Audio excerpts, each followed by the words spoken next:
Vamos a darle seguimiento a la temática que concita el interés de los hondureños las últimas 72 horas. Y mire usted que llevamos ya en los últimos años más de 8,000 muertes violentas de la mujer, 400 aproximadamente el año pasado, 11 en lo que va de este año. Jóvenes desaparecidas en Comayagua, jóvenes desaparecidas en Intibucá, pero parece que ha llegado el momento. Justamente aquí voy a compartir con Luz Madrid el titular, un poquito largo de este programa, pero vale la pena socializarlo ahora mismo que hay muchos, miles de hondureños dentro y fuera de la geografía nacional a la expectativa de esta horrenda criminalidad contra la mujer. Luz, bienvenida, buenos días. Muy buenos días, licenciado Renato, a nuestras invitadas y por supuesto a nuestros televidentes en casa. Compartimos con ustedes el tema del día. El triple crimen de las isleñas parece sensibilizar al Estado de Honduras. Convocan de emergencia a sesión extraordinaria a la Comisión Interinstitucional de Seguimiento a las Investigaciones de Muertes Violentas de Mujeres y Femicidios. Recuerde compartir su opinión a través del WhatsApp 9773-6065 y a través de cada red social habilitada para usted, @FrenteAFrente_HN. Y voy a presentar para debatir este tema a mi panel esta mañana. Agradezco la presencia de dos magistradas de la Corte Suprema de Justicia, de la Coordinadora Residente de Naciones Unidas en Honduras y de la Gerente de Defensoría de Grupos Vulnerables del CONADE. Ya, de inmediato presento a la magistrada Rubenia Galeano. Bienvenida, magistrada, es un placer tenerla aquí en el programa. Muchas gracias por este espacio que nos otorga y aquí estamos a sus órdenes. También a la magistrada Gaudí Bustillo. Gaudí, bienvenida, buenos días. Buenos días, don Renato, buenos días, pueblo hondureño. Lamentablemente estamos en un tema muy delicado en nuestro país y agradecemos la invitación. Sabemos que somos protagonistas en la temática y pues tenemos la buena intención de debatir estos temas. Muchas gracias. La coordinadora residente de la Organización de las Naciones Unidas en Honduras, Alice Shackelford, que ayer con mucha espontaneidad dijo no, no, no. La otra frase fue, Alice, bueno, que del ex ayer, del mensaje en ex ayer, sí. Comenzó con el no, no, no. Y luego, ¿qué venía? Los nombres de las tres mujeres, Alejandra, Diana y María Antonia. Y como les decía también, en el debate, María José Gálvez. María es la gerente de defensorías de grupos vulnerables del Comisionado Nacional de los Derechos Humanos. ¿Qué tal? ¿Cómo está? Muchas gracias Renato por este espacio y por abordar una temática y una situación que debe ser prioritaria en todo momento en el país. Por fin lo hemos convertido en prioritario y tenemos que admitirlo. Esta es la convocatoria girada por la secretaria de Estado en el Despacho de Derechos Humanos, Natalie Roque Sandoval, a todos los integrantes de la Comisión Interinstitucional de Seguimiento a las Investigaciones de Muertes Violentas de Mujeres y Femicidios. Reciban un cordial saludo deseándoles éxitos en sus actividades diarias. Respetuosamente me dirijo a ustedes en calidad de presidenta de la Comisión Interinstitucional de Seguimiento a las Investigaciones de Muertes Violentas de Mujeres y Femicidios para convocarles de emergencia a sesión extraordinaria, la cual se llevará a cabo el jueves 11 de enero de 2024 a las 2 de la tarde, es decir, hoy, en las instalaciones de la Secretaría de Seguridad. Se adjunta la propuesta de agenda con los puntos a tratar. En ese sentido, agradecemos confirmar su asistencia vía correo electrónico a Yanipsa Rodríguez, bueno, y ahí aparece el teléfono a fin de verificar si se cuenta con el quórum requerido de acuerdo con lo estipulado en el artículo 10 del reglamento. Lo anterior en vista de los recientes acontecimientos ocurridos en Islas de la Bahía y abordar la emergencia de casos de muertes violentas hacia mujeres en el país. Este es el tema, o una de las aristas de este tema que ahora concita el interés nacional. Atentos. El tema del día fue presentado por Cementos Ultracem. Calidad garantizada.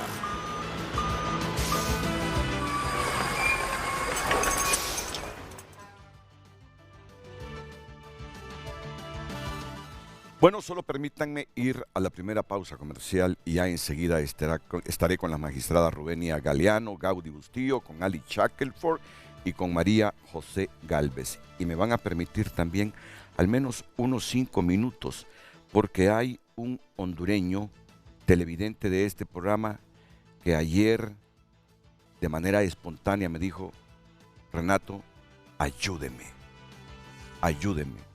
Y me mandó unas fotografías que yo espero que ustedes entiendan su publicación para que miren la situación que atraviesan algunos hondureños y la precariedad de nuestro sistema sanitario. Y no lo digo para molestar a nadie, porque ya sabemos que la precariedad de nuestro sistema sanitario no es de ahora, es de siempre. Ya sabemos las debilidades, las falencias de nuestro sistema sanitario. Ya sabemos la pobre cobertura de seguridad social que hay en Honduras. Ya sabemos las dificultades que tienen las personas que van a nuestros hospitales públicos. Son hospitales públicos como la escuela que debemos estar agradecidos porque fueron construidos para atender cierta cantidad de personas, de partos, de consultas externas. Y ese hospital escuela se ha convertido en un hospital al que hay que rendirle tributo. Cuando digo hospital escuela no me refiero al edificio, me refiero a todo lo que está dentro del edificio, el recurso humano. Porque ha sido desbordado 5 o 6 veces para lo que fue construido. Y aún así se mantiene de pie ese hospital, cojeando y todo, pero ahí se mantiene de pie. Centenares de mujeres pariendo. De repente el número de atenciones para mujeres embarazadas se diseñó para tantas en un año, en los años 70. Y ahora llegan 5 o 6 veces más para lo que fue diseñado ese hospital. Y así es en todo. Entonces, mi idea esta mañana no es echar más gasolina sobre lo que sabemos que ya está precario, sino concitar un poco de conciencia para lo que le pasa a este hondureño. El hijo del abogado Omar Serna, que también es abogado, Omar Serna fue parte del Ministerio Público hace unos años, me dice: mire, yo estoy ayudándole a esta persona, todos los días lo mando a traer en una ambulancia para que lo atiendan. Y él puede sobrevivir, solo es que nos sensibilicemos un poquito y alguien del sistema sanitario diga: yo les voy a ayudar, yo voy a atender a esta persona. Así que me voy a ocupar 5 minutos de este caso y luego pasamos al debate que nos convoca esta mañana, la presencia de las distinguidas mujeres que ya presenté aquí en Frente a Frente. Así que atentos. Recuerde compartir su comentario y opinión a través de nuestras redes sociales y a través de nuestro WhatsApp en base al tema de hoy. El triple crimen de las isleñas parece sensibilizar al Estado de Honduras. Convocan de emergencia a sesión extraordinaria a la Comisión Interinstitucional de Seguimiento a las Investigaciones de Muertes Violentas de Mujeres y Femicidios. Recuerde nuestro WhatsApp 9773-6065. Bueno, solo 5 minutos. No le voy a quitar mucho tiempo. No puedo contactar a Omar Serna hijo y quedamos que a esta hora Omar Serna iba a estar preparado. Pero bueno, yo ya me metí en la cabeza que le tenemos que ayudar a este hondureño. Ya lo tengo en la cabeza. Ya no puedo relegar más este asunto. Y en este momento lo haremos. En este momento lo haremos. Muy bien. Ayer me envía un mensaje Omar Serna. Me dice: muy amable de su parte, corresponder conmigo. Bueno, pero antes de eso, me pide que le atienda una llamada. Le saluda Omar Serna Rubinstein, hijo del abogado Omar Serna.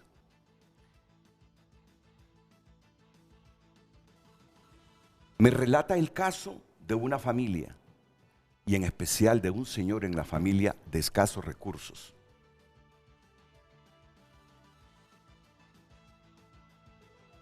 Vive en una colonia en vías de desarrollo de la capital, la familia, y el paciente enfermo. Y reflexiona y complementa su mensaje. Si usted me autoriza, le comparto las imágenes del caso para que puedan ver la situación crítica en que se encuentra esta persona. Y así como está, pueda durar años. O sea que si es asistido, esta persona puede alargar su vida. Yo he estado cubriendo un sistema de ambulancia que hoy habíamos coordinado con unas doctoras para que lo limpien. Renato, me dice Omar Serna Rubinstein, la masa se puede remover. Yo me hago responsable de liberar cualquier forma al personal médico y al gobierno. Es decir, que si le remueven una masa a esa persona, él se hace responsable de los riesgos que implique esa intervención quirúrgica. Y además, me dijo, la familia está consciente que si van a hacer la operación, porque se puede hacer la operación, y hay riesgos en la misma, la responsabilidad no es del Estado. La responsabilidad no es del hospital, la responsabilidad no es del personal médico, de enfermería y los técnicos. Eso está consciente la familia. No hay mejor lucha que la que no se pelea. Y me aparece la primera fotografía de este joven con su hijito. Él es Beto antes de su enfermedad. Y por favor, estas imágenes que vienen solo nos demuestran la situación de gravedad de un hondureño con escasos recursos que necesita que se le remueva esta masa, por favor. Yo sé que pareciera que es grotesco, pero es una enfermedad que cualquiera la puede padecer. Cualquiera la puede padecer, cualquiera de nosotros está expuesto. Por eso no quiero distorsión, solo quiero que la gente mire lo que le sucede a este hondureño.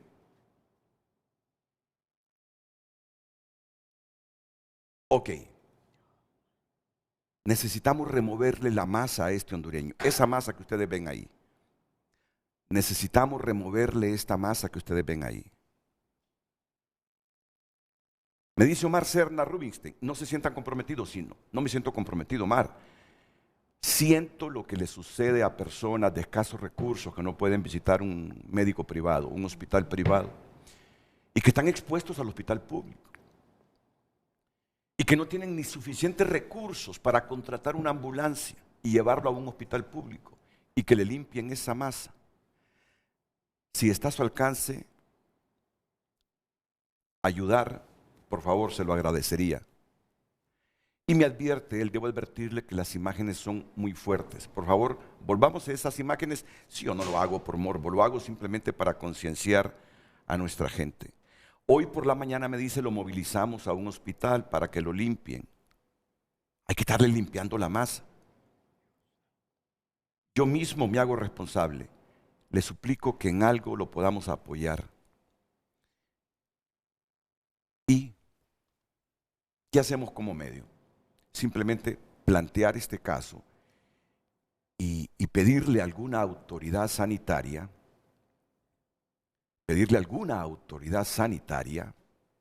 no que se haga cargo, sino que nos ayude a hospitalizar a Beto. Beto ahí está, miren, ahí está en una consulta médica que no sé de hace cuánto fue, creo que fue en el Hospital San Felipe.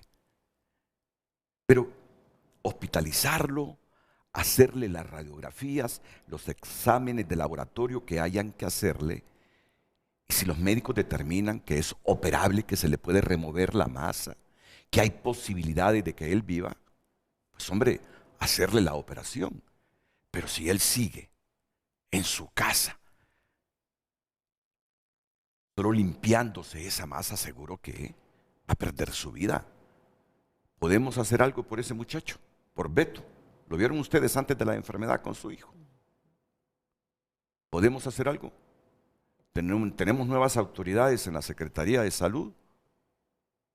Omar Serna me dijo que fue muy amigo de los hijos de la presidenta Xiomara Castro Sarmiento, porque son de Olancho. El papá fue fiscal adjunto, Omar Serna, ¿lo recuerdan ustedes? Mira, me dice, y yo me he querido comunicar con ellos, no he podido. Así que yo le diría a Héctor Manuel, a Melito, al ministro de la Defensa, que en aras de esa amistad con Omar Serna, papá, y con el hijo, por favor, ayudémosle a Omar, que es ayudarle a Beto, para que se interne y los médicos determinen qué hacer con él. Y si es posible alargarle la vida con una operación.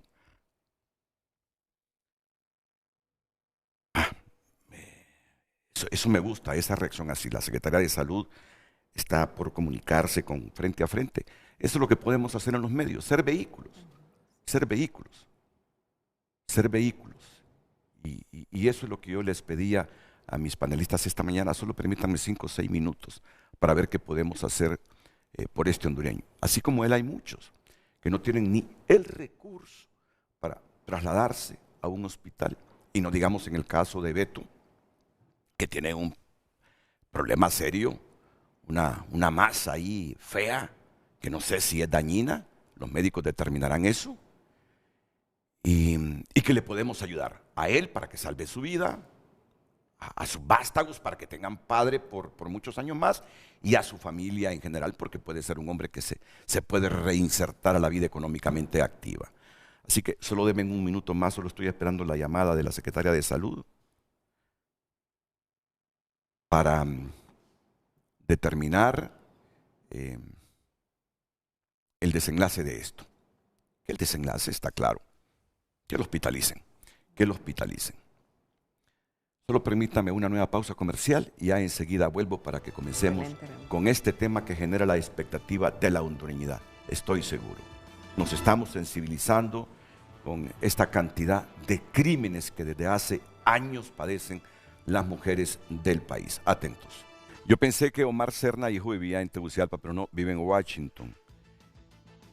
Me dice que la salud de Beto ayer tomó un giro inesperado que no permite ni siquiera ser movido. Se le generó una trombosis y adicional problemas cardíacos. Pero bien, ya se comunicó conmigo el doctor José Mendoza, que es el director médico asistencial del Hospital San Felipe. Y yo le estoy pidiendo el número de la familia de Beto a Omar Serna para enviárselo al doctor Mendoza y que vayan a traerlo en una ambulancia a su casa. Él vive en un barrio en vías de desarrollo aquí en la ciudad. Ojalá que podamos, que Dios y la ciencia médica le salven la vida a Beto. Muy bien. Vamos entonces a estar pendientes de terminar con este enlace, porque nosotros solo somos un enlace entre la Secretaría de Salud y la persona que está enferma. Vamos a esperar que nos envíe Omar Serna el teléfono para enviárselo yo al doctor Mendoza. Muy bien. Las magistradas Rubenia Galeano, Gaudí Bustillo, la coordinadora residente de la ONU en Honduras, Sally Shackelford, y la gerente de Defensoría de Grupos Vulnerables del CONADE, María José Gálvez. Ustedes forman parte de esta comisión, ¿verdad? El Poder Judicial, sí, como Poder Judicial. Como Poder Judicial. Sí. Están convocadas a las 2 de la tarde a esta reunión. Doña Rubenia, Gaudí, ustedes traen un mensaje en un momento muy difícil para la mujer del país por esta cantidad de crímenes. ¿Cuál es ese mensaje? Bueno, ante todo, lamentar y solidarizarnos, ¿verdad?, no solo con las mujeres de Islas de la Bahía, sino con las mujeres de todo el país. Estamos viviendo como mujeres realmente lo que es producto de toda una estructura que por muchos años hemos tenido en el país, donde ha habido un nivel de discriminación fuertísimo hacia la mujer. Entonces, cuando hablamos de estructura, estamos hablando precisamente de situaciones de políticas de país que tenemos que ir definiendo para que estas estructuras que se han diseñado producto de la historia colonial que tenemos, de las diferentes etapas que como país hemos vivido, de estas estructuras tenemos que irlas cambiando. ¿Qué significa esto? Que como país tenemos que tener políticas públicas definidas, todos los poderes, todas las instituciones, los medios de comunicación, para que en una forma integral podamos ir combatiendo el problema de la violencia hacia las mujeres. Es terrible para nosotras como mujeres sentirnos que día a día no tenemos los espacios necesarios para podernos desarrollar ante el temor, ante el miedo, ante la inseguridad de que podamos perder la vida por cualquier circunstancia. Solas, acompañadas, en espacios públicos, en espacios privados estamos expuestas. El Poder Judicial por eso ha considerado esta Corte Suprema de Justicia desde el año pasado que tomó posesión, uno de sus primeros tareas es atender el problema de género. ¿Y qué estamos haciendo? Por eso estamos aquí, porque consideramos de que lamentablemente llega a nosotros ya los efectos de esa violencia, ya a iniciar procesos penales para poder sancionar a los posibles autores, pero antes también tiene que haber un trabajo de prevención. Y en ese trabajo de prevención es responsabilidad de todo el Estado como tal, como hemos dicho. Entonces, sí, nosotros ya hemos definido líneas de trabajo y una de esas líneas de trabajo es que nos hemos incorporado a mesas de consultas interdisciplinarias que desde el Ejecutivo en su momento nos han convocado. Pero también hemos asumido compromisos y uno de esos compromisos es precisamente la elaboración, la construcción de un observatorio de justicia y género. ¿Por qué? Porque tenemos que conocer al interior del Poder Judicial dónde están nuestras debilidades, dónde están las falencias para poder juzgar con perspectiva de género, para que tengamos sentencias que sean el reflejo de una decisión de un poder del Estado donde se está haciendo justicia. Entonces, por eso ya iniciamos esta primera herramienta, estamos en una etapa ahorita de consulta, de diagnóstico y nos hemos involucrado no solo la parte jurisdiccional a través de los jueces, de entrevistarles, de consultarles, sino también la parte administrativa del Poder Judicial, porque si es una herramienta con la cual va a trabajar el Poder Judicial, tiene todo el estamento administrativo y jurisdiccional que estar informado, involucrado, pero también entendiendo que es parte de ese trabajo. Esta herramienta nos va a permitir a nosotros, una vez definidos esos indicadores, también determinar cuáles son las políticas públicas que en materia de género tenemos que hacer, dónde se debe de fortalecer en la jurisdicción la formación de los jueces, mejorar la estructura orgánica de algunos juzgados, el acceso a la ciudadanía, a las mujeres en mejores condiciones para que reciban una atención integral. Pero esto solo es una parte de toda esa estructura, ¿verdad?, que necesitamos irle dando respuesta. Entonces, aquí estamos porque queremos ponerle en conocimiento a la ciudadanía qué estamos haciendo, qué vamos a seguir haciendo durante este tiempo que estamos en el Poder Judicial como magistradas. Las mujeres del Poder Judicial estamos comprometidas.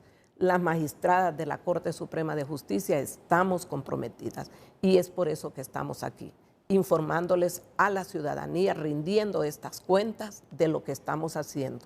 Entonces, voy a abordar este primer tema para permitirle también a la compañera Gaudí que amplíe más información en ese sentido. Sí, porque el abordaje es integral. Estamos claros que el abordaje es integral, muy bien lo ha planteado. Y yo me voy con lo que es el debate. ¿Por qué más de 8,000 mujeres muertas de manera violenta?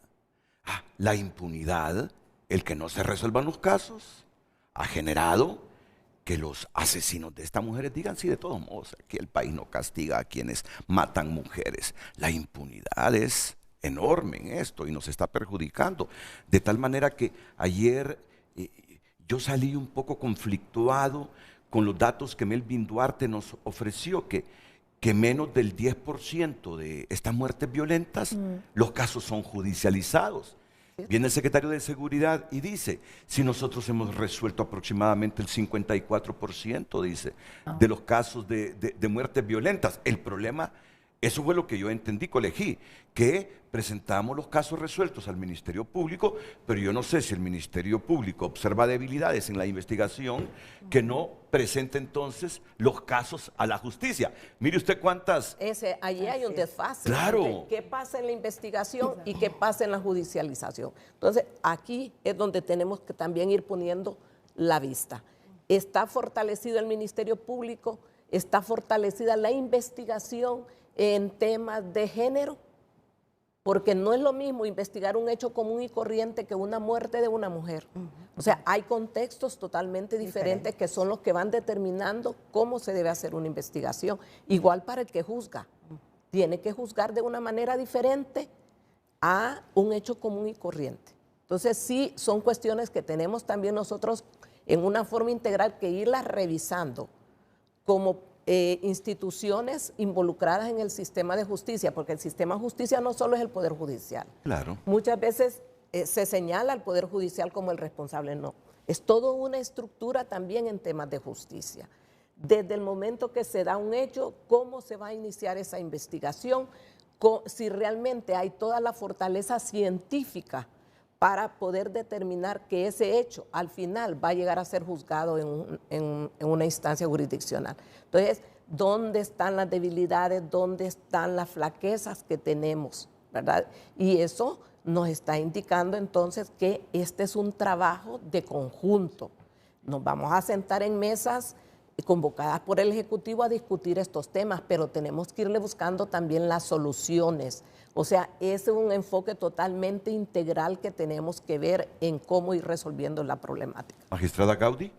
Definitivamente el tema de la violencia contra las mujeres en Honduras es un tema persistente y generalmente preocupante.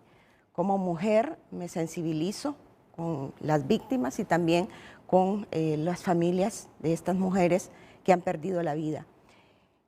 Estamos frente a un problema estructural, ya lo hemos mencionado, y a problemas estructurales tenemos que buscarle soluciones integrales.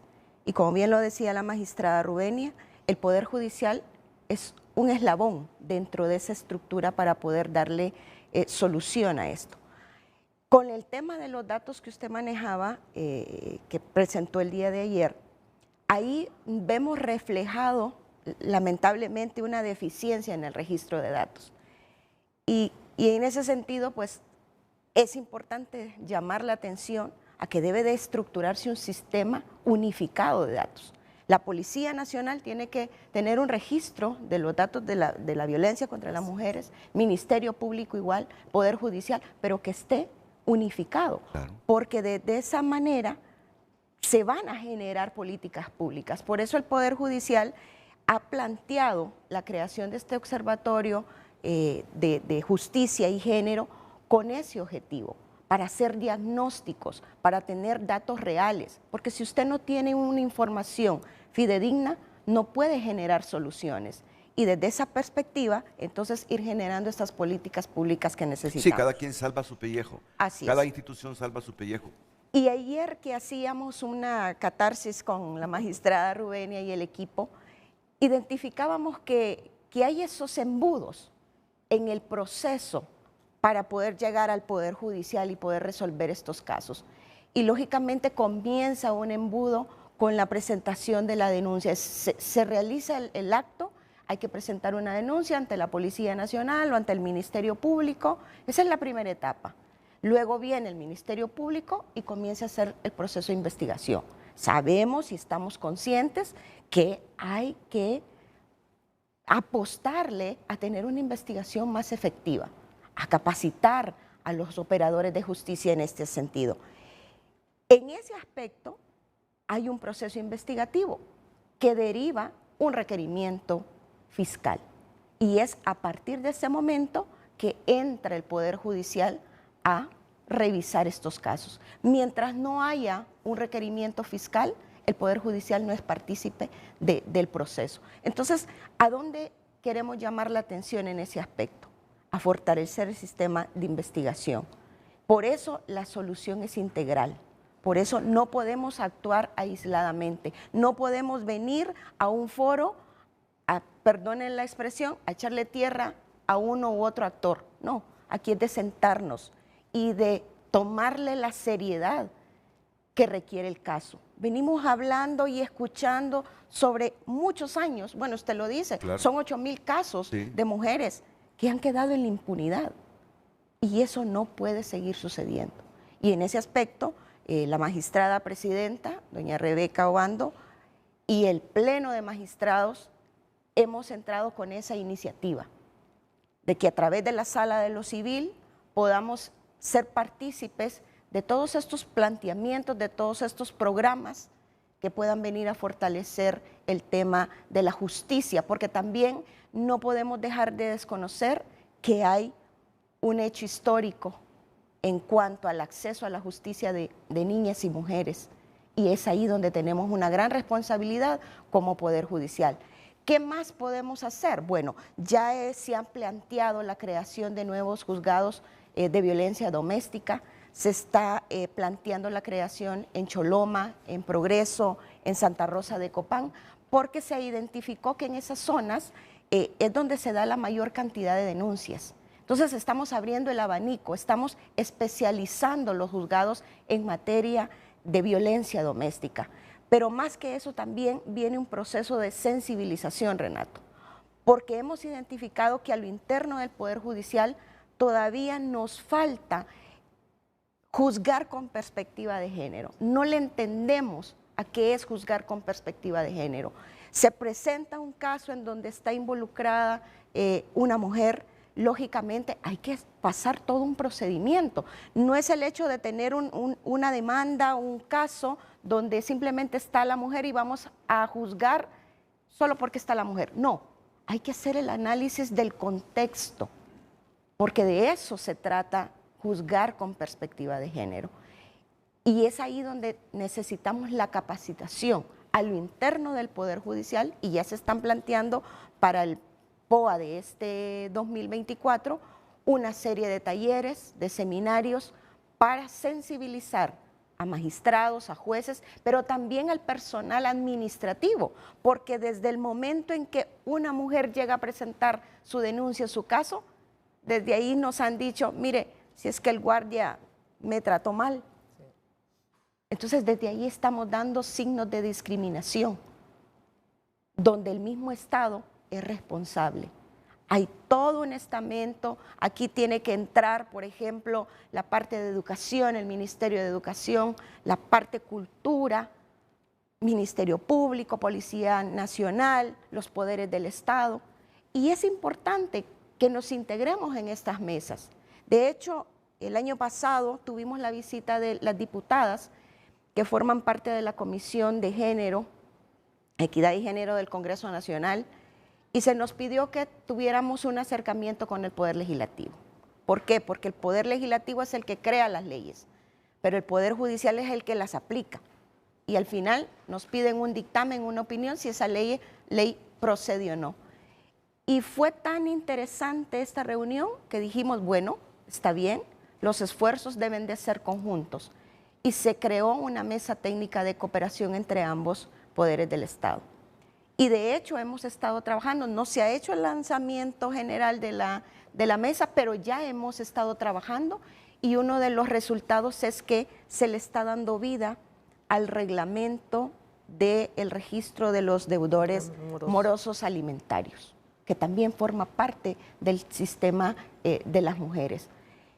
Y en ese aspecto estamos socializándolos con jueces y magistrados de familia, de violencia doméstica, y con sociedad civil, con otras instituciones como Migración, Tránsito, que de una u otra manera van a estar involucrados. Entonces ya se están haciendo actividades dentro del Poder Judicial para aunar esfuerzos en pro de las mujeres, porque nuestro objetivo es garantizar el acceso a la justicia a mujeres y niñas en igualdad de condiciones y sin discriminación alguna. Ya ustedes captaron que el abordaje del Poder Judicial en esto es integral. Es decir, es prevenir, actuar a tiempo para evitar al final esos feminicidios, o ambos términos están correctos. Con Honduras, femicidios. Con Honduras, femicidios. Con Honduras, femicidios. Pero realmente es un concepto similar. Se convierte en un feminicidio cuando el Estado se mantiene indiferente en el tiempo a darle solución a ese caso, ¿verdad? O sea, cuando hay una actitud pasiva del Estado ante la respuesta que se ha dado de un hecho en perjuicio Pues de... prácticamente aquí son feminicidios. Así es. Pues Sí. prácticamente así, aquí son feminicidios, aunque el término que está conceptuado El delito Es- en el es artículo femicidio, 208 ¿verdad? del Código es Penal femicidio, es y a eso se femicidio, refiere sí. Alice Shackelford. Pues me gusta ese abordaje integral, porque este programa se quedaría cojo y con el rabito del ojo estoy viendo un mensaje. ¿Entiendes lo que es el rabito del ojo, verdad? Entendemos, entendemos. Muy bien. Estoy viendo un mensaje oportuno. Permíteme que lo lea, Luz. Ya luego irás tú a leer los otros mensajes de Sandra Oriana, que dice: para enfrentar la violencia de género implica vencer a los grupos conservadores que se niegan a que se implementen las políticas públicas en defensa de las mujeres y la niñez. Bueno, no sé si solo los grupos conservadores. Yo voy más allá. Necesitamos educación en la escuela. Y es aquí donde yo observo unos tabúes enormes que nos impiden que comencemos a educar a nuestros niños y niñas en la escuela. Observo demasiados tabúes. Tenemos décadas de este debate sin frutos. Yo creo que hay que empezar por ahí. Muy bien, voy a escuchar a una mujer que viene del primer mundo. A una mujer que está, yo así siento a Alice Shackelford, escandalizada de ver la cantidad de femicidios en nuestro país. Y que ayer dijo, no, basta. Alice, después de haber escuchado a las magistradas, de toda su experiencia en el primer mundo, de lo que ha experimentado en Honduras, porque desde el 2000 a la fecha son más de 8,000 las muertes violentas de mujeres. Si solo este año van 11, el año pasado fueron 400 mujeres. ¿Qué comienza a observar en el estado de Honduras después que hemos caído tan bajo en la protección a la mujer? Bueno, primero de todo, naturalmente tenemos que levantar la voz y llevar este tema nella visibilidad y discutirlo, porque por mucho tiempo estos temas no se han discutido, se han invisibilizado, se han mantenido en un espacio doméstico, familiar, porque dicen, no, esto es algo personal, relegado a la familia, a la casa y otro. Entonces, primero de todo, el hecho que se está hablando de esto y que estamos levantando la voz y que estamos escuchando de diferentes sectores, de diferentes actores del Estado de Honduras, de la Organización de Derechos Humanos, es algo importante. Es importante también reconocer que desafortunadamente estos son los momentos en los cuales la mujer se enfrenta a frente. Cuando hablamos de violencia hacia mujeres y niñas, perché la mujer non sta más presente in diálogo alrededor, per esempio, della politica del país. Esta es parte de la discriminación que seguimos viendo regularmente. Cuando hablamos de política, cuando hablamos de economía, son solo hombres, pero cuando hablamos de violencia hacia mujeres y niñas, entonces somos mujeres. Y yo le Entonces, acepto el golpe. sí, Yo le acepto el golpe porque me lo reclama en privado y me lo reclama en público. Y está bien. tenemos que reflexionar alrededor de esto, porque cuando hablamos de patriarcado, cuando hablamos de cultura machista, cuando hablamos de normas sociales y culturales que siguen normalizando y legitimando esto, hablamos también de esto, del hecho que las mujeres son vistas solo en los ámbitos sociales o que las mujeres solo llegan a hablar de los temas de violencia, cuando esto es un tema país. Aquí tiene que estar hombre, tenemos que escuchar más las voces de los hombres que hablan verdaderamente de decir cómo vamos a cambiar esta masculinidad tóxica que hay en este país, en otro país. Y no digo que eso sea solo en Honduras. Hace un mes yo hice un Twitter refiriéndome a un caso de femicidio en mi misma ciudad en Italia. Una joven, una cosa terrible allá también. Entonces, lo que digo, esto es un tema que tenemos que llevar en el público, hablarlo e entender que todo lo paso que hacemos en discriminar mujeres, en relegar el rol de las mujeres a solo alrededor de su cuerpo, de su sexualidad, de su rol como madre, ese otro, significa también no apoyar los cambios que se necesitan en este país. Seguramente el hecho, y me parece muy importante, el hecho del liderazgo al interno de la Corte es muy importante. Se requiere una política de los tres poderes del Estado. Esto es un tema de Estado del país. Y eso significa que los tres poderes, legislativo, ejecutivo y judicial, tienen que trabajar conjuntamente. Yo lo he hablado también en otro espacio diciendo que se tiene que fortalecer un trabajo conjunto de los tres poderes del Estado. Tenemos que ver los tres líderes y lideresas de los tres poderes del Estado diciendo no. Esto es inadmisible, no podemos seguir en esta manera, vamos trabajando conjuntamente. En parte se está haciendo en a través de mesas y otro, pero se tiene que fortalecer esto. La Comisión Interinstitucional para esto es muy importante. Pero tenemos que reconocer también que hay naturalmente fuerte desafío para muchas mujeres que viven, no en Tegucigalpa, pero que viven en zonas rurales, solo para ir a hacer la denuncia. Esta es la realidad. Y cuando llegan también a la policía o al Ministerio Público, se pueden llegar, que le costa naturalmente solo el transporte. Puedes imaginar, una mujer va a decir, ¿pago el transporte para hacer una denuncia o pago la comida de mis niños y niñas? Esta es la realidad en la cual la mujer tiene que confrontarse. Y cuando llegan, muchas nos cuentan que la computadora no está funcionando, que la persona no está allá, o que el policía o que alguien del Ministerio Público me dice, no, esto no es, intentan de desincentivar a la mujer a hacer la misma denuncia. Entonces hay exactamente esto, el tema del acceso a la justicia es crítico. Es crítico. Pensamos, en la Mosquitia no hay una fiscalía de la mujer. ¿Dónde van las mujeres en la Mosquitia? No hay una fiscalía de la mujer en la Mosquitia.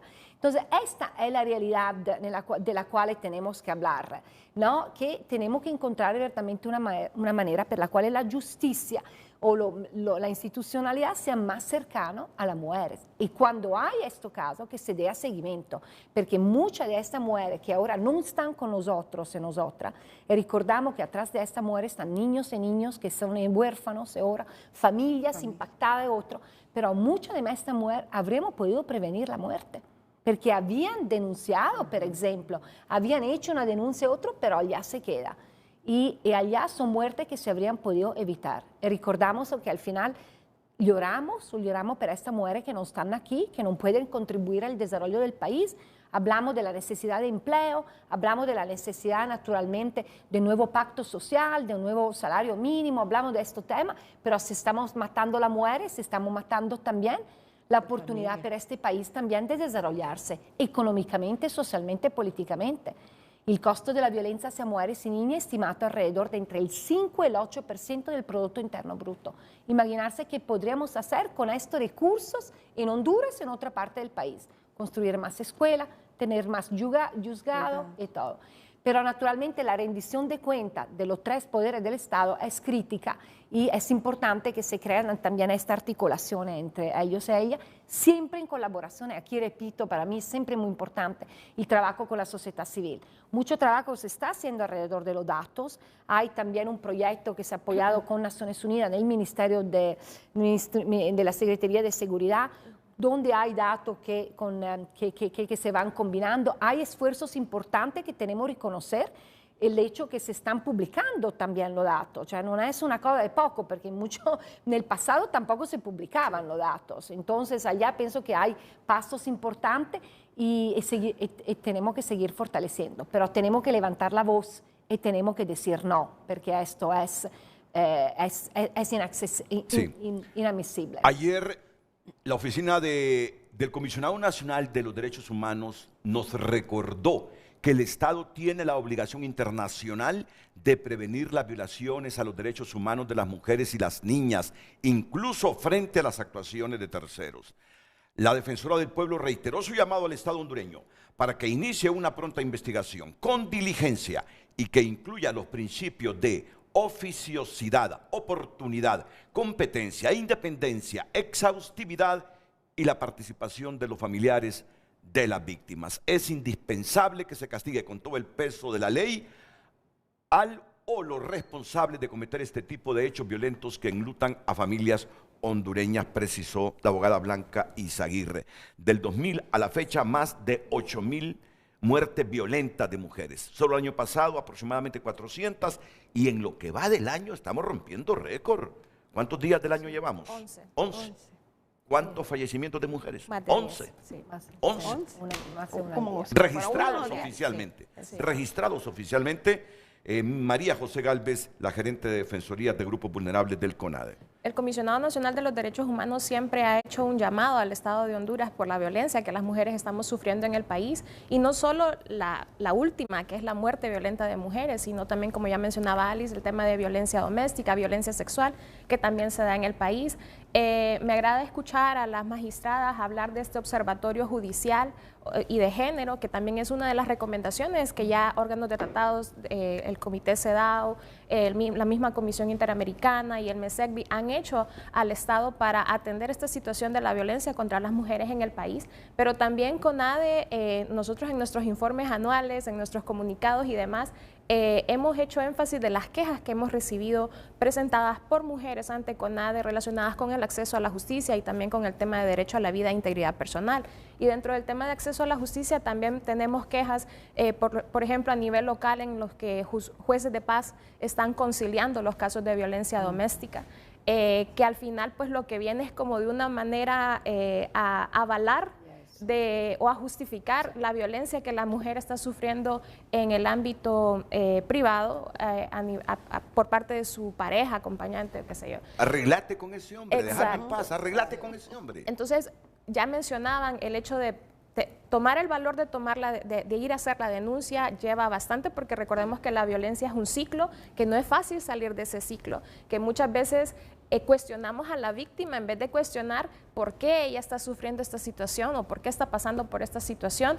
El tema del contexto, que ya lo mencionaban también, la importancia de poder analizar el caso de acuerdo al contexto en el que estamos en el país, la discriminación estructural que las mujeres sufren y el hecho de los estereotipos también, y de ver a las mujeres como inferior o como si yo te hago algo no importa porque de todas maneras no me van a juzgar, no va a pasar nada o nos vamos a arreglar. Muchas veces olvidamos la parte de la violencia patrimonial también, en el tema de violencia doméstica, maltrato intrafamiliar y demás, en el que dicen, bueno, es que la misma mujer vino a poner la denuncia y después ella vino a retirarla y a pedir que el hombre lo sacaran. Ese es uno de los comentarios que a nivel de CONADE nos hacen siempre las autoridades y que es preocupante, pues, porque ellos lo dicen, no, es que ella viene y lo pide, pero no analizan por qué ella lo está haciendo. ¿Por qué está pasando esto?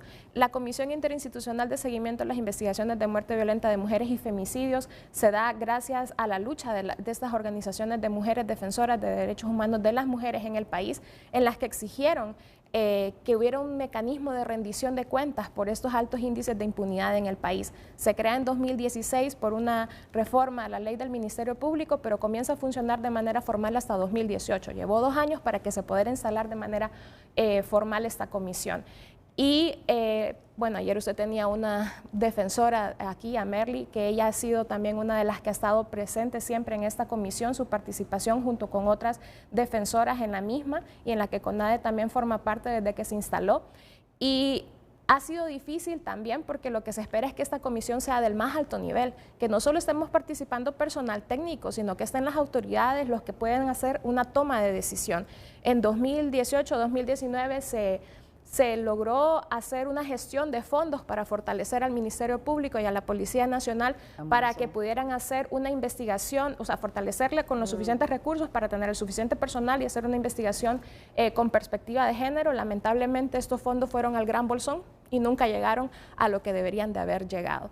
Entonces, si ahora hay facilidad o hay pues la venia de poder atender de manera integral estos casos, qué bueno, pero también tenemos que retomar el tema de la línea 114, que se supone que se va a lanzar, hasta el momento no se ha lanzado, en la que las mujeres puedan recibir una atención integral a sus denuncias, que hayan personas que estén capacitadas, que las estén atendiendo, que esté 24/7, que ellas también puedan estar recibiendo una atención psicosocial también, porque no es una situación fácil la que están pasando y que tenemos que acompañarlas en todo este proceso. Desde CONADE nosotros realizamos este acompañamiento, pero muchas veces también las instituciones o las autoridades competentes a las que tenemos que llegar, no les gusta obviamente que CONADE llegue ahí con la mujer en este caso, porque ellos dicen, no, pero nosotros estamos investigando, aquí no hay ninguna violación a derechos humanos. Sí hay una violación.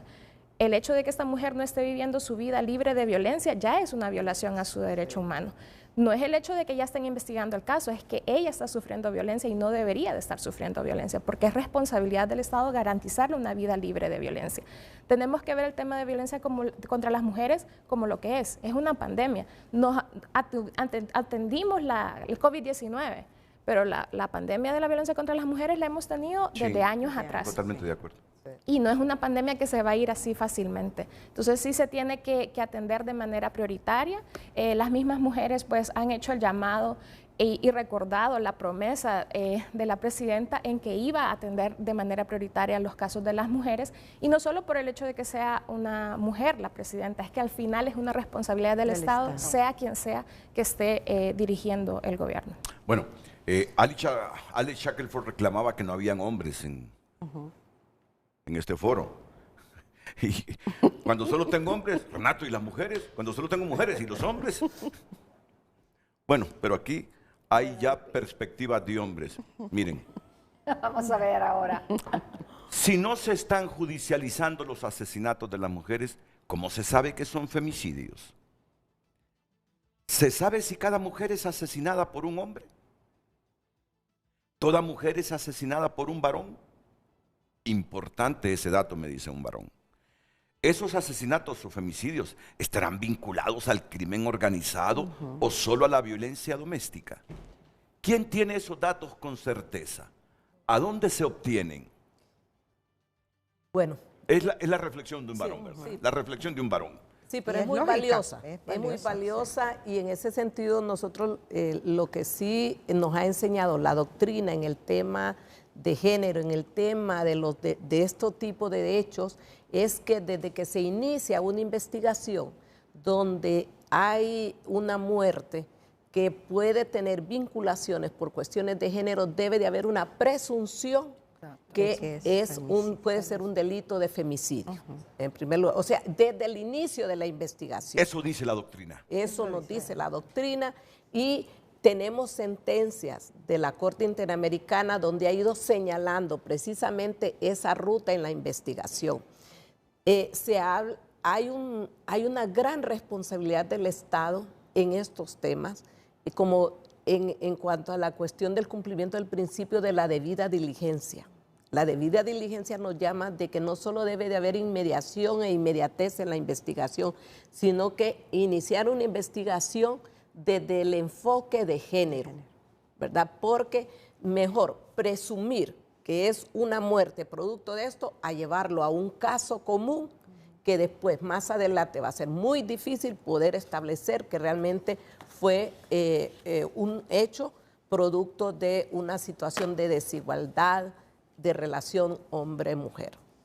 Entonces, en ese sentido, no hay realmente sentado todavía unas líneas que nos puedan llevar a decir si es esto, pero sí hay una presunción nacida de la doctrina para hacer las investigaciones bajo esas líneas.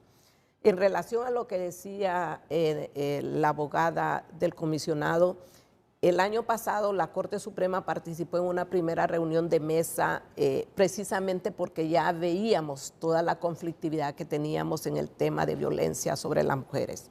Y una de nuestros compromisos era precisamente trabajar con los jueces y juezas de paz en el tema de no conciliar en temas de violencia, pero también ir fortaleciendo estos juzgados de paz, como fortalecer más lo que son la herramienta que se tiene en aquellos espacios donde no hay acceso a juzgados de paz, como son la figura de los facilitadores judiciales.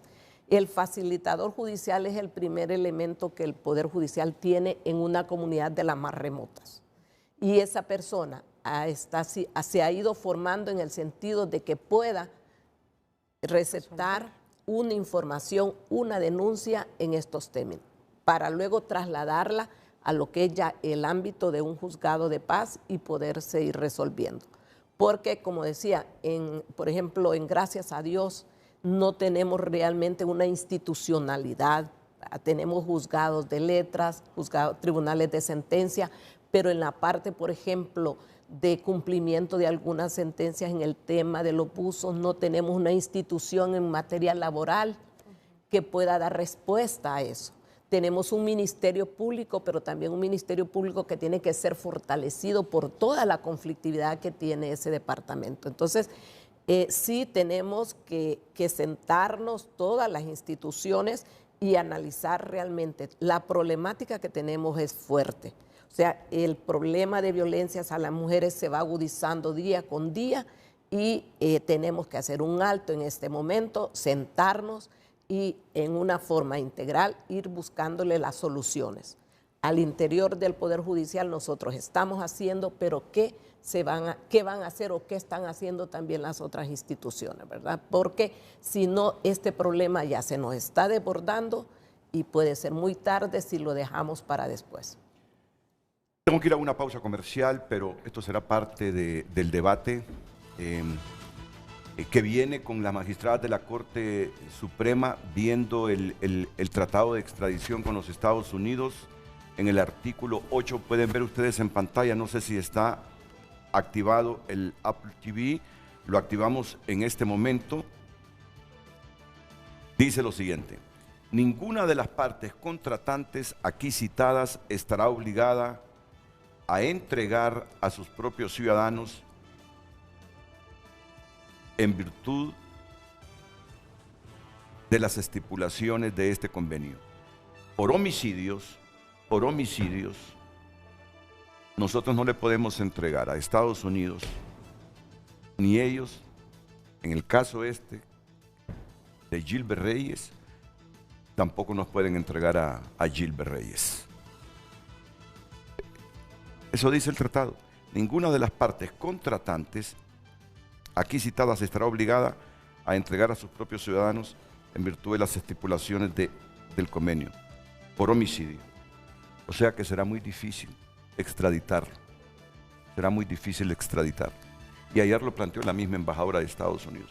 Me gustaría un comentario de ustedes porque realmente no queremos que en ningún caso se quede la impunidad. Y este peor todavía.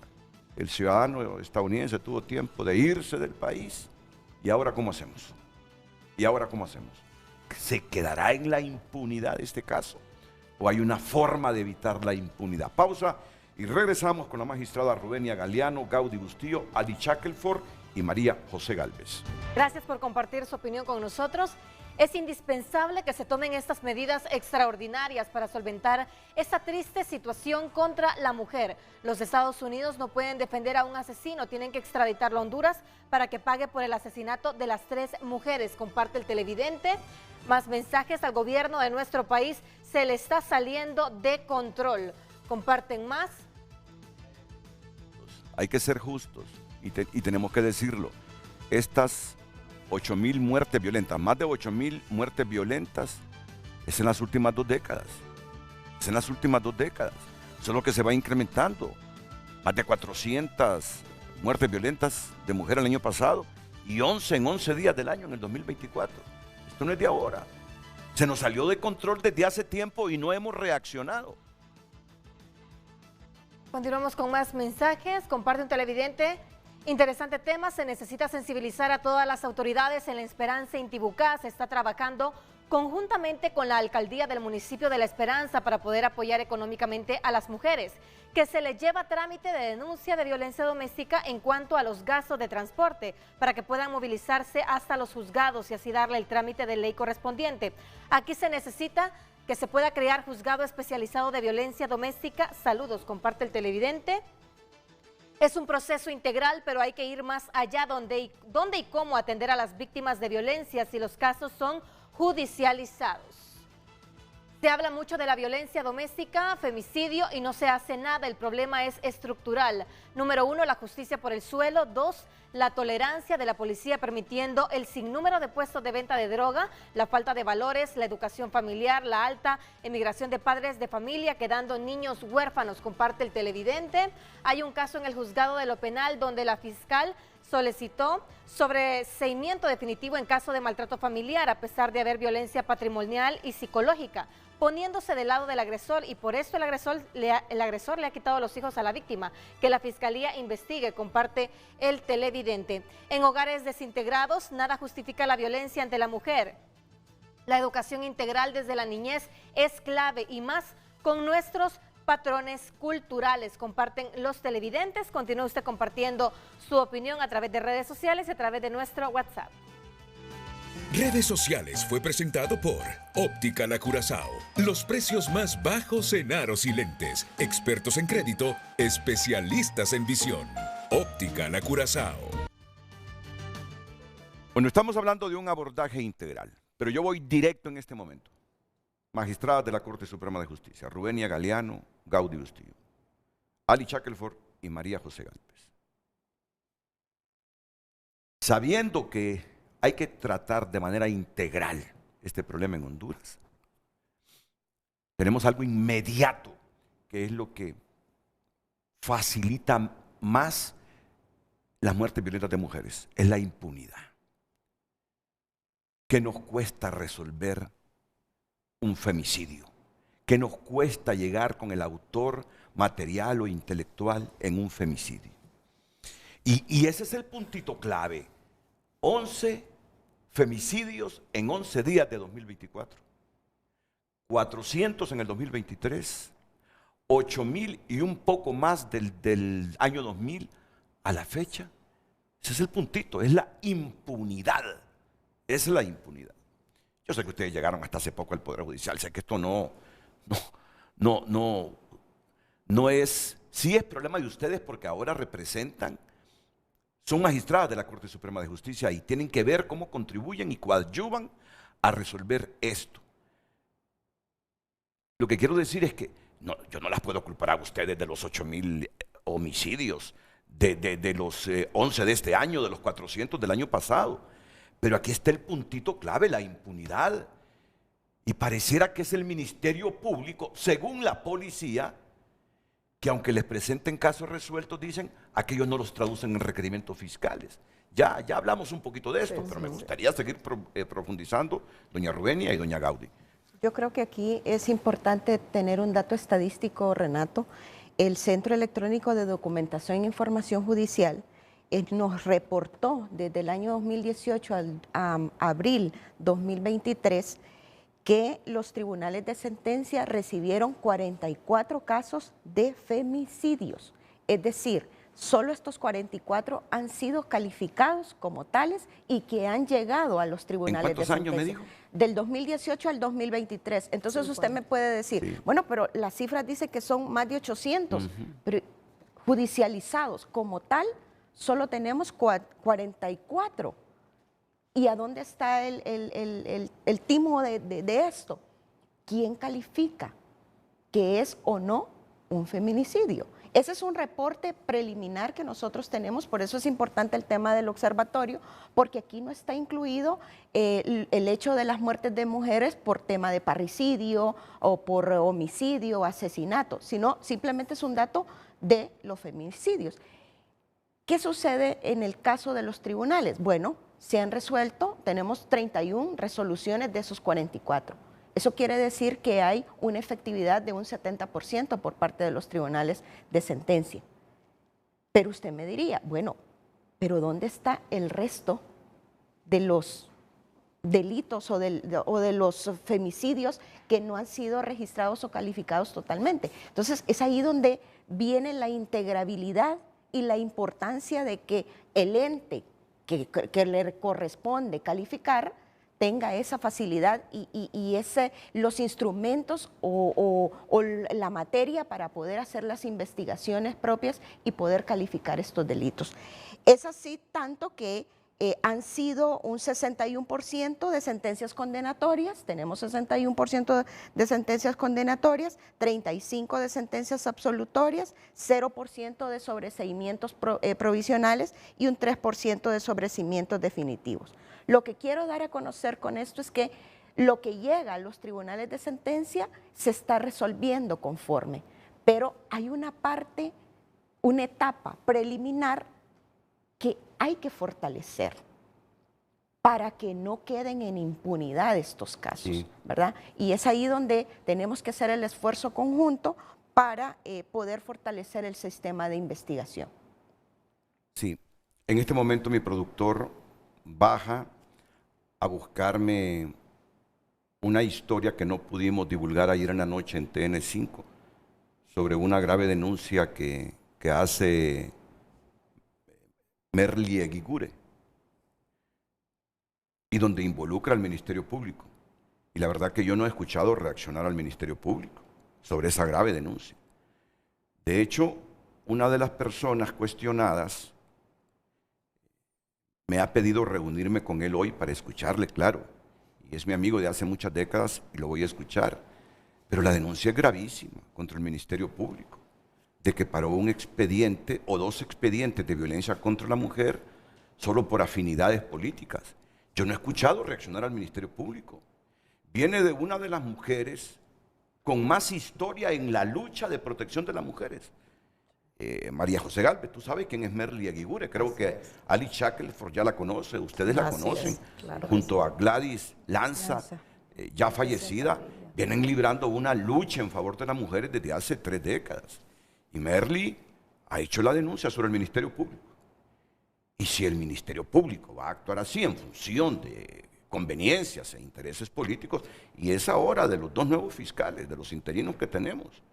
A mí me gustaría realmente escuchar la reacción del Ministerio Público. Digo, la producción ya bajó para buscarme ese BTR que no está en la escaleta de ayer, quedó ahí independiente, pero que lo vamos a pasar en este momento, porque si se va a trabajar de manera conjunta en esta comisión interinstitucional, el Ministerio Público tiene que estar de acorde al momento que estamos viviendo, magistrada. Estamos de acuerdo, totalmente. Sí, o sea, es una gran responsabilidad que tenemos, es un momento histórico donde estas estructuras las tenemos que mover, pero las tenemos que mover para mejorar. Y ahí nos tenemos que involucrar todos. Y yo creo que sí tenemos que ver la problemática con un enfoque realmente de país. Tenemos que dejar a un lado las posibles diferencias o afinidades políticas partidarias que podamos tener en determinado momento. Pero aquí tenemos todos que enfilar hacia eso, porque estamos en una función donde hemos asumido un compromiso, todos y todas. Entonces, por lo tanto, tenemos que darle un enfoque meramente técnico a esta problemática para poder irla resolviendo, porque si no a todos nos va a ahogar. Y que no sea un tema que dure que dure 3 días. Es un problema que se ha venido arraigando por muchos años. Y ese es mi temor, que otro tema político, económico, en 2, 3 días opaque este momento coyuntural donde el Estado parece haberse comprometido, magistradas, a entrarle de lleno a resolver este problema que tenemos de los femicidios. No, como Corte Suprema de Justicia, nosotros ya hemos definido eso. Y esta es una política que la vamos a seguir cumpliendo en el tiempo que nos corresponde, ¿verdad? La presidenta Rebeca en ese sentido está clara, ¿verdad? Ella sabe que este es un problema fuertísimo que nos afecta y que tenemos una gran responsabilidad de irlo resolviendo.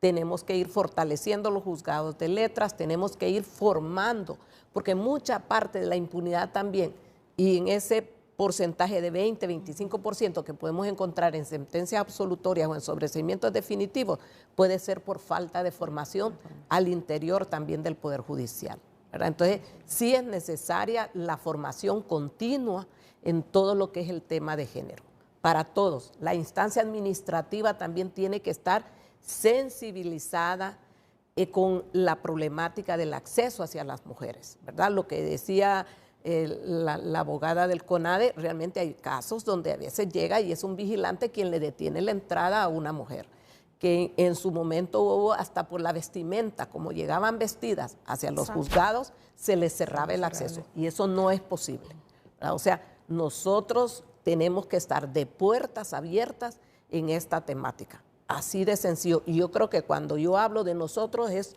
todo el Estado como tal. O sea, tenemos una gran responsabilidad, porque si no esto a nosotros nos va a terminar afectando enormemente. A mí me gustó cuando usted dijo, tenemos que romper esas estructuras históricamente impregnadas del machismo histórico del país. Y son las estructuras inclusive públicas. Así es. Inclusive públicas. Por eso vamos a pasar esta denuncia de Merly Aguigure en este momento. Porque la Corte, el Poder Ejecutivo y la Fiscalía deben estar en el mismo compromiso que hoy nos están diciendo las magistradas aquí. Si la Fiscalía falla, se debilita o actúa de otra manera que no sea coherente con la visión de ustedes, por ese lado se rompe el objetivo de ustedes. Entonces, ya miro que el productor me está buscando esa denuncia que la vamos a pasar. Y creo que ese es el puntito clave, Ali Shackelford. Entre muchos puntos claves, María José Galvez, estas son estructuras históricamente impregnadas de ese machismo patriarcal. Absolutamente, pero esto que cuando hablamos de integralidad tenemos que hablar a todos los niveles, ¿no? No es solo a livello legale, a livello institucional, pero a livello cultural, también de las normas sociales y culturales que siguen normalizando una cierta visibilidad y discriminación de la mujer. Y esto lo vemos en muchos diferentes frentes, naturalmente. Entonces, allá se tiene que abordar y allá la responsabilidad es de todos los sectores. Yo entiendo naturalmente que se cuestiona el tema de los datos, pero tenemos que estar cuidados también, porque nel momento que iniziamo a mirar datos, sempre alguien te dice, bueno, pero los datos no son correctos, o los datos, ma eso no son femicidios. Bueno, disculpa, estas mujeres fueron matadas, estas mujeres fueron asesinadas. Entonces, no sé qué prueba necesita más que cuestionar si es un femicidio, un feminicidio, otro. Y lo sabemos que son mujeres asesinadas muchas veces de su expareja. Entonces, allá los elementos del femicidio lo tenemos. Entonces, en el momento que entramos también en esta dinámica, no, pero no es culpa mía, es culpa de otro, tomamos responsabilidad. Estamos tomando responsabilidad como ciudadanos y ciudadanas del mundo, que es un problema que nos afecta a todos y todas. Estamos tomando responsabilidad del trabajo y del rol que todos podemos tener. Los medios de comunicación, yo en mi trabajo, la magistrada, María Odén en su trabajo, todo, pero el sector privado, donde están las iglesias. ¿Dónde están los centros religiosos, los centros de fe? Importantísimo rol. Muchas veces las mujeres van a hablar con el pastor o con la pastora. Pero esto que estamos trabajando, por ejemplo, también con diferentes pastores y pastoras, porque tienen un rol muy importante. Pero ¿dónde están las voces también de la conferencia episcopal, de la confraternidad evangélica? Estos grupos religiosos que son muy importantes, que muchas veces llevan un papel muy importante en la vida de estas mujeres, de estos niños y niñas y de estos hombres también. Entonces allá hay un rol importante. El comentario que había hecho una televidente sobre los movimientos conservadores, yo pienso que tenemos que tomar reflexión. Tenemos que tomar reflexión del hecho que en este país hablar de educación sexual es un grande reto. El hecho que no se logró pasar, una ley que había pasado el Congreso, después, gracias naturalmente a los movimientos conservadores, no se hizo una realidad. Pero esto es un tema que nos tiene que preocupar y hacer pensar, porque esto es educación también. Cuando hablamos de la educación sexual, de la importancia de la educación sexual en la escuela, es alrededor de entender estos patronos culturales. Es alrededor de entender que la mujer, los hombres, los niños y la niña tienen los mismos derechos, que todos y todas nacimos libres, iguales en dignidad y derecho, porque en la realidad no lo es. Una niña que camina en la calle a los 10, 12, 14 años, ¿cuántos comentarios de acoso sexual y callejero recibe? ¿Cuántas mujeres pueden caminar verdaderamente libres sin tener comentarios de uno del otro? Esta es la realidad. Por esto que la educación es importante, por esto que tenemos que hablar, cuando hablamos de este tema, también del embarazo de niños y de adolescentes, que es un otro gran reto que tenemos en este país, donde allá también mantenemos de los datos más altos en América Latina. Y lo vimos en el caso de Ingrid en El Paraíso, asesinada de su pareja con un niño ya a los 16 años. Entonces, la integralidad significa también mirar a la integralidad naturalmente de los varios retos que tenemos y allá retomar la conversación alrededor de los temas de educación sexual, retomar la conversación en manera constructiva, respetuosa, alrededor de lo que se necesita para prevenir esto. También en términos de los espacios como la escuela, las iglesias, los patronatos y mucho más. Solo reflexionaba de las grandes distorsiones en la conducta, en el comportamiento de la gente que no recibe educación sexual. Es decir, las generaciones de los 60, 70, los que tenemos hoy 50, 60 años, no crecimos en escuelas donde nos dieran educación sexual. ¿Y cuántos trastornos causa en la personalidad y en el comportamiento las personas que nunca recibieron educación sexual? Eso es básico. Yo por eso lamento las trabas frecuentes y recurrentes desde hace décadas, Alice. Si esto lo venimos discutiendo desde hace tiempo en Honduras, las trabas para educar en asuntos sexuales, de sexualidad a nuestros niños. ¿Cuántos varones ¿Cuántos varones crecen sin conocer de parte de alguien con teoría las reacciones de su cuerpo en la adolescencia? ¿Cuántas niñas igualmente las madres tienen temor o vergüenza de explicarles ciertos temas? Ponen a otros familiares para que les expliquen. Este es un asunto gravísimo que el país no resuelve. Y yo lo he dicho con mucho respeto. Y en la que la iglesia tiene que ayudarnos.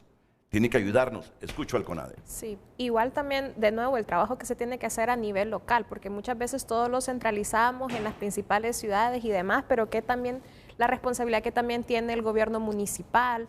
Tienen un presupuesto, el 5% del presupuesto municipal debería de estar enfocado a la atención de las mujeres en el municipio, no solo a ponerlas a hacer piñatas para el Día del Niño y demás, o que la oficina municipal de la mujer esté compartida, con que esa misma persona atienda niñez, adulto mayor y demás. Debe de haber una oficina municipal de la mujer como tal y una oficina para los otros temas también, para dar también ese enfoque integral.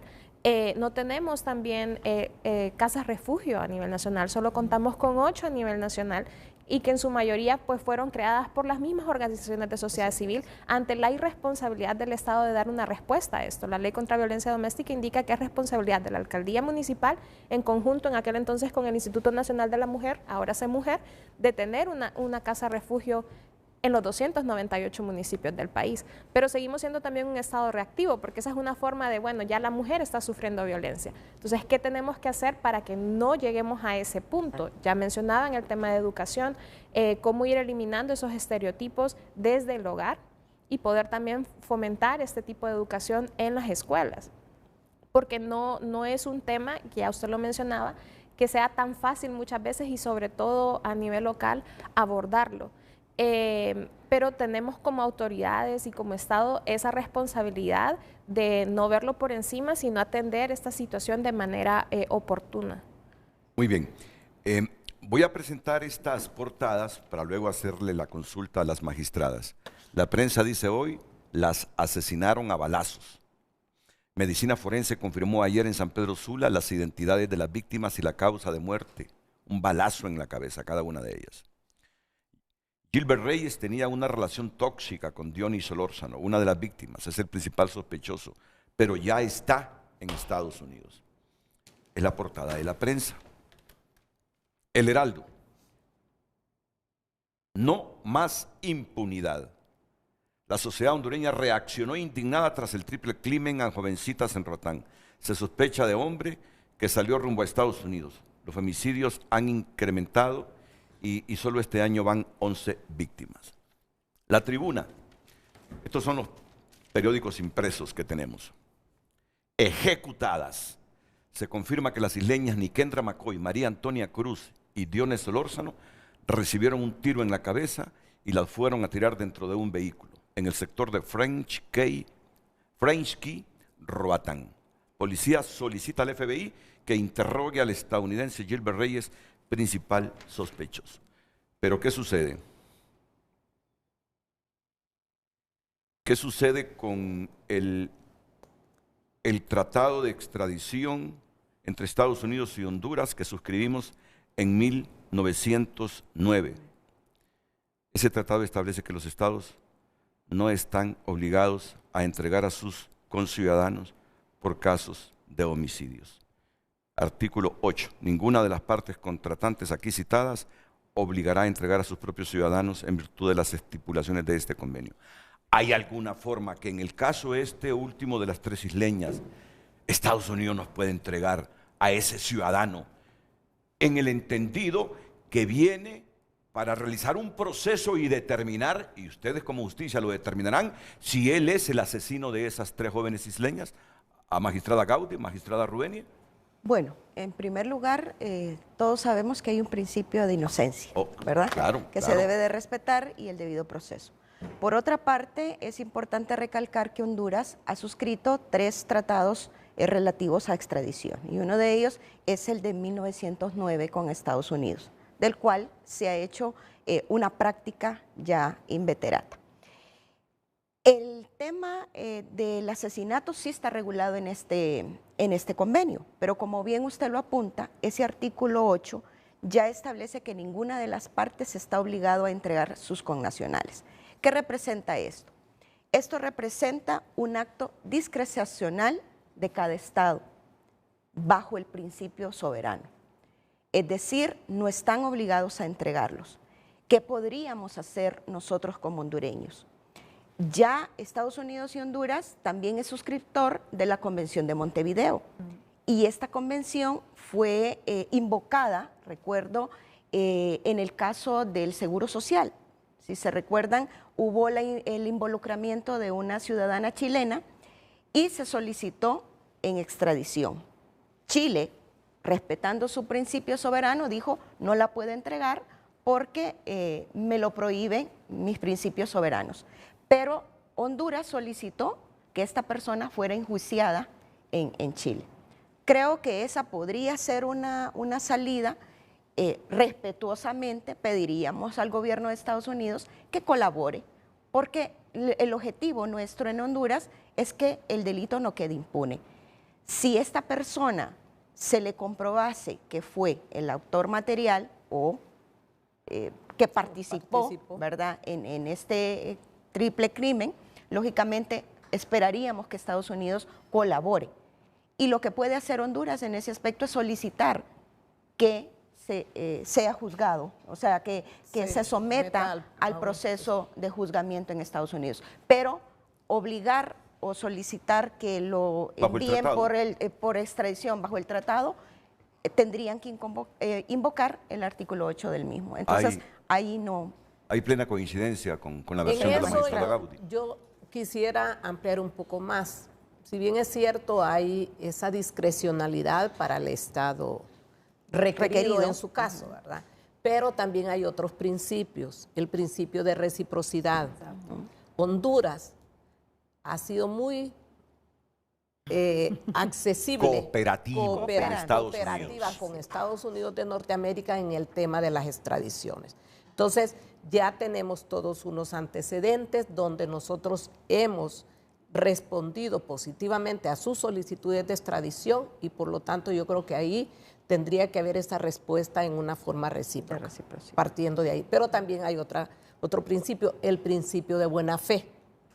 Lo que estamos haciendo aquí es precisamente trabajando en un proceso, o se va a trabajar en un proceso penal para someter a una persona a juicio en su momento. Eso es una cuestión de carácter objetivo que el país requerido tiene que analizar también. No es con otros propósitos, sino que da respuesta al tema de justicia en el país, donde el mismo país requerido en muchas oportunidades nos ha, valga la redundancia, requerido al Estado de Honduras para que respondamos ante la población hondureña en el tema de justicia. Entonces yo creo que no sería un mensaje positivo, viéndolo desde un gobierno, el cerrar la puerta a una posible extradición, ¿verdad? Sí, nosotros como Estado hemos sido muy colaboradores, cumpliendo precisamente con los convenios y con los principios generales de los convenios, en el sentido de darle respuesta también a Estados Unidos de Norteamérica cuando se han iniciado procesos de extradición de personas en nuestro país. Entonces yo escuché lo que se dijo por una representante del Estado, pero yo creo que todavía hay algunas cuestiones que se pueden analizar en el contexto de todas estas relaciones bilaterales que se tienen con Estados Unidos de Norteamérica y donde nosotros como país nunca hemos cerrado la puerta en estos casos. Y además hay que recordar, ¿quiénes son los diplomáticos que con mayor frecuencia, que con mayor recurrencia hablan de nuestros problemas internos y sugieren recurrentemente qué debemos hacer? Son los diplomáticos estadounidenses. Son los embajadores estadounidenses. ¿Por qué digo esto? Porque ellos son los que más hablan de que el Estado respete a la comunidad LGBTI. Son los que más insisten en investigar las muertes violentas contra la comunidad LGBTI. ¿Cómo va a ser que en este momento se invoque que en el tratado de extradición no están contemplados los homicidios cuando ellos son los que más nos dicen respeten a la diversidad sexual, hay que respetar a las mujeres, Honduras tiene que ponerle fin a los femicidios? ¿Cómo nos van a invocar ese tratado ahora que se sospecha que uno de sus ciudadanos mató a 3 mujeres hondureñas? Sospecha, dije, no lo estoy acusando.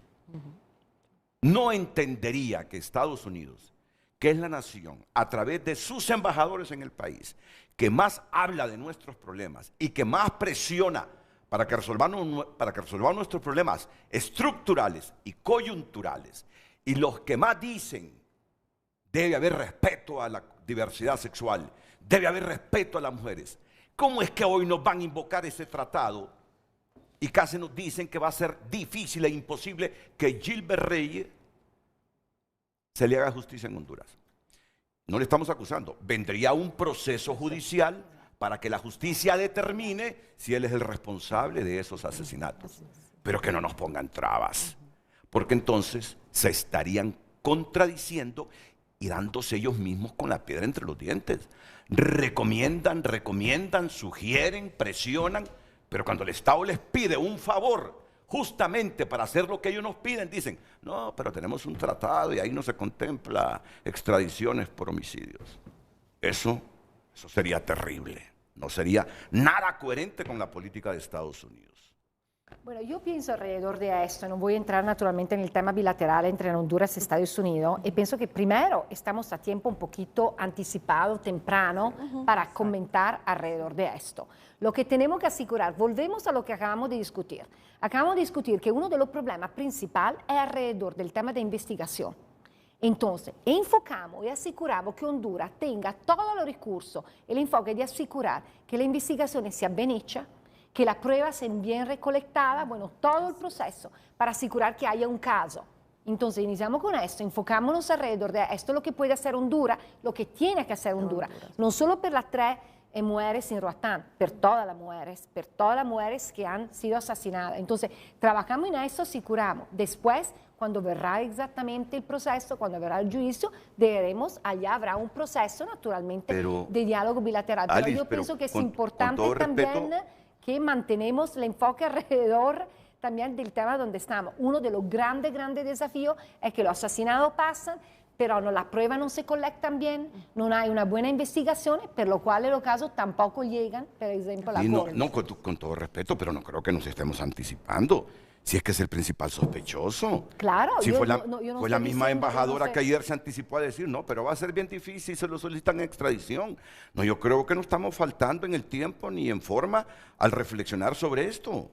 No, lo que pedimos es coherencia. Claro, si él es sospechoso, a mí me parece, yo no tengo por qué decir a la embajadora lo que debe decir, que ayer hubiese por lo menos mostrado un poquito de coherencia entre lo que siempre pide Estados Unidos y lo que eventualmente solicitaríamos. Me parece que hubiese dicho, bueno, vamos a cooperar en este caso. Y si él es sospechoso, si nos presentan las pruebas, pues Estados Unidos en esa cooperación recíproca, porque ustedes, todo lo que nosotros los pedimos, lo hacen, nosotros se los enviaríamos. No, pero ayer salió y dijo, yo creo que va a ser bien difícil que se extradite porque no está en el tratado eso. No nos estamos anticipando. Estamos previendo y analizando ya todo ese panorama sin demeritar o relegar lo que hemos hablado hasta el momento. El abordaje debe ser integral, las instituciones del Estado deben cooperar, esa comisión interinstitucional, si cojea una institución, falló todo el objetivo que tiene la Corte, que tiene el Ejecutivo. No, el interés es aprovechar esta coyuntura y que ningún otro tema que venga político o económico opaque este compromiso que ustedes hoy le han dicho a la nación. Hoy más que nunca el Estado de Honduras debe trabajar conjuntamente para resolver y frenar esos femicidios que ya van 11 en 11 días de 2024. No sé, voy a la pausa. Así es la democracia y la libertad de expresión, que se puede disentir. Absolutamente. Se puede disentir. Absolutamente. Se puede disentir entre el periodista y la coordinadora residente de la Organización de las Naciones Unidas. Continuamos dando lectura a su opinión a través de nuestra cuenta en X. Mientras existe impunidad contra el agresor de mujeres con leyes tibias, esto no se para. Es de actuar a nivel ejecutivo, legislativo y Corte Suprema para castigar severamente al agresor de mujeres. Actúen ya, si no, será una muerte más. La verdadera escuela comienza en el hogar y se dice esto porque ahí se aprenden los valores y el respeto al derecho ajeno, que es la paz. Y si bien es cierto, la sensibilidad está siempre, pero también hay que ver en qué camina nuestra juventud. Buenos días, claro, la sensibilidad siempre ha existido por las muertes violentas que se han suscitado desde años anteriores y las recientes, pero de una cosa estoy seguro, que no solo las autoridades tienen culpabilidad por los hechos, la verdadera escuela comienza en el hogar. Comparten los televidentes. Si hay tantos femicidios y no parece haber tregua, la pregunta obligada sería, ¿de verdad son mujeres las que dirigen la presidencia y la que dirige la Corte Suprema? La pregunta es válida porque no parece ser mujeres preocupadas por toda esta violencia contra las mujeres. Comparten más. Sensibilidad no previene las muertes violentas de mujeres. Se requieren campañas educativas masivas en todos los espacios posibles, contratar más fiscales y presupuesto para que cuenten con la logística necesaria. Toda la población debe involucrarse, dejar de guardar silencio. Gracias, continúe compartiendo su opinión a través de redes sociales. La subsecretaria de Seguridad, Yulisa Villanueva, está en comunicación con Frente a Frente. Doctora Villanueva, buenos días, es un placer escucharle. Muy buenos días, Renato, y igualmente a sus connotados panelistas. Es un gusto saludarlos. Mire, Renato, hemos venido estudiando este fenómeno de los femicidios y muertes violentas desde la perspectiva del Servicio Forense Nacional, desde que he sido directora, como uno de los pilares más importantes para saber qué es lo que ha pasado en Honduras. Y fíjese usted que el problema de los femicidios en realidad es un problema endémico mundial, donde Honduras pues es un protagonista. En las Américas, Honduras está ocupando en la tasa por cada 100,000 6.2 y con incrementos hasta de 7, teniendo a Sudáfrica como el país número 1 con 9 por cada 100,000 mujeres. Y en las estadísticas son claras, Renato. Tenemos un problema vigente donde no solo es Honduras. En el continente americano, Guatemala, México, siguen este mismo patrón.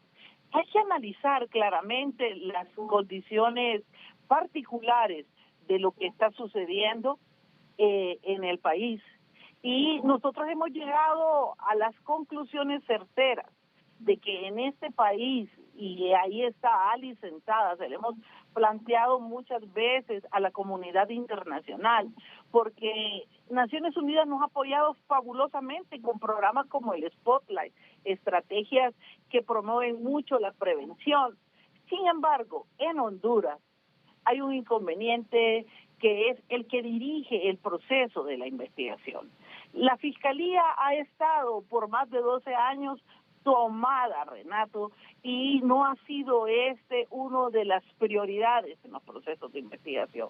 La Fiscalía ha generado, y sobre todo en los últimos 12 años, impunidad marcada en estos casos, que hace que se refleje, que yo creo que se entienda, que la judicialización de los casos sea muy poca, sea menor al 10%, que no dé vergüenza porque no llegan los casos a judicializar.